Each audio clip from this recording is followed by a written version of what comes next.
السلام عليكم ورحمة الله وبركاته. الحمد لله وكفى وسلام على عباد الذين اصطفى أما بعد. فأعوذ بالله من الشيطان الرجيم. بسم الله الرحمن الرحيم. الرحمن علم القرآن خلق الإنسان. وقال النبي صلى الله عليه وسلم على كلكم راع وكلكم مسؤول عن رعيته أو كما قال عليهم الصلاة والسلام. চার দেয়ালে বন্দী হয়ে মুক্ত যাদের হৃদয় প্রাণ, ওরাই জাতির কান্ডারি ভাই, ওরাই দেশের রাখবে মান। অধ্যকার জামিয়াতুদ দাওয়াল মাদানিয়ার কর্তৃক আয়োজিত আজকের এই সাপ্তাহিক জলসার সেমিনারে উপস্থিত সম্মানিত সভাপতি ও সুদক্ষ পরিচালক এবং আমার সামনে উপবিষ্ট বাংলার দূরদূরান্ত থেকে এলএম পিপাসিত ছাত্র ভাইয়েরা, আমার পক্ষ থেকে আন্তরিক শুভেচ্ছা ও অভিনন্দন। প্রিয় উপস্থিতি, আমি আপনাদের সামনে যে বিষয়টি নিয়ে দাঁড়িয়েছি তা হলো সুষ্ঠু সমাজ বিনির্মাণে কওমি মাদ্রাসার অবদান। আমাদের জানতে হবে এই কওমি মাদ্রাসার সূচনা কবে থেকে শুরু হয়েছে। কওমি মাদ্রাসার সূচনা হলো 1866 সালে ভারতের সাহারানপুর জেলার দেওবন্দ নামক বস্তিতে ডালিম গাছের নিচে একজন শিক্ষক এবং একজন ছাত্রের মাধ্যমে কওমি মাদ্রাসার সূচনা।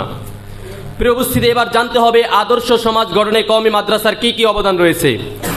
যখন ভারতবর্ষে ব্রিটিশরা টানা 200 বছর শাসন করেছিল, তখন মানুষকে মানুষ মনে করা হতো না, মানুষ রূপে তারা প্রভু সেজে বসেছিল।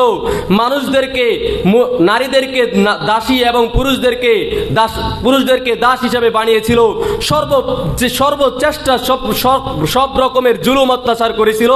তখন এই কওমি মাদ্রাসার সন্তান মাহমুদুল হাসান দেওবন্দি রহমতুল্লাহ আলাইহি হিন্দু, বৌদ্ধ, খ্রিস্টান সকলের কনফারেন্সে গিয়ে একথা বুঝাতে চেয়েছিল যে এদেশ আমাদের দেশ, এদেশ রক্ষা করার দায়িত্ব আমাদের, এদেশ শাসন করার হকদার একমাত্র আমরা, এদেশ বিনদেশীরা কখনো শাসন করতে পারে না।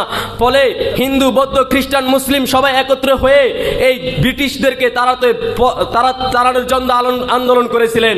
পরিশেষে মাহমুদুল হাসান দেওবন্দি রহমতুল্লাহ আলাইহি যখন মারা যান, তখন হুসাইন আহমদ মাদানী রহমতুল্লাহ আলাইহি এর ধারা শুরু করেন। তখন হুসাইন আহমদ মাদানীর আন্দোলনে এই ব্রিটিশরা 200 বছর শাসন করার পরও ভারত ছাড়তে বাধ্য হয়েছিল।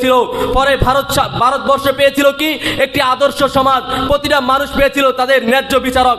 প্রিয় উপস্থিতি, এমনিভাবে যদি কওমি মাদ্রাসার যদি সুষ্ঠু সমাজ বিনির্মাণে দেখতে চান, তাহলে তাকান সেই বাংলাদেশের প্রত্যন্ত অঞ্চলগুলোতে, যেখানে কাদিয়ানিরা, খ্রিস্টানরা মানুষদেরকে, মুসলমানদের ঈমানকে ক্রয় করে নিচ্ছে টাকার বিনিময়ে।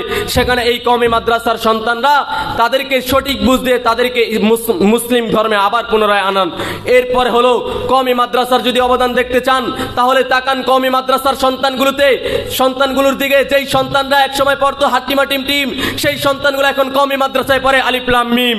প্রিয় উপস্থিতি, এমনিভাবে যদি কওমি মাদ্রাসার অবদান দেখতে চান, তাহলে তাকান যখন বাংলাদেশে 200 থেকে 300 পর্যন্ত পেঁয়াজের দাম গিয়েছিল, এমনিভাবে তেলের দাম যখন 150 থেকে 300 পর্যন্ত গিয়েছিল, তখন সর্বপ্রথম যারা আন্দোলন করেছিলেন তারা হলো এই কওমি মাদ্রাসার সন্তানরা।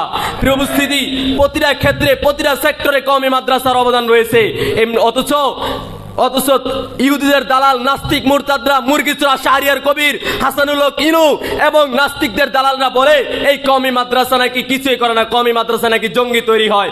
আমি তাদেরকে প্রশ্ন করতে চাই, তোমরা তো বলো বুদ্ধিজীবী, তোমরা তো বলো কওমি মাদ্রাসা থেকে জঙ্গি সৃষ্টি, অথচ কওমি মাদ্রাসা থেকে কয়টা খুন খারাপি বের হয়েছে, আর তোমাদের স্কুল কলেজ থেকে কত খুন খারাপি বের হয়।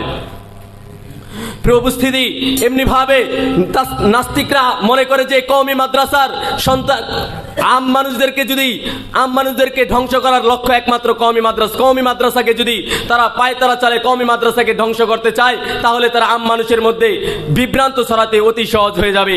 শুনে রাখো, বাপ কা বেটা সিপাহি কা ঘোড়া কুছ ভি কিস তো হুয়া থোড়া থোড়া।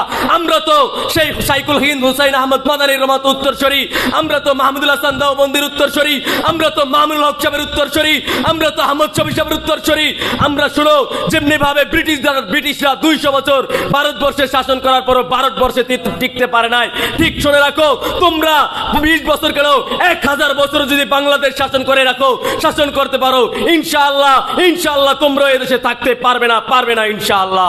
নাসরুম মিনাল্লাহি ওয়া ফাতহুন করিম। আসসালামু আলাইকুম ওয়া রাহমাতুল্লাহ।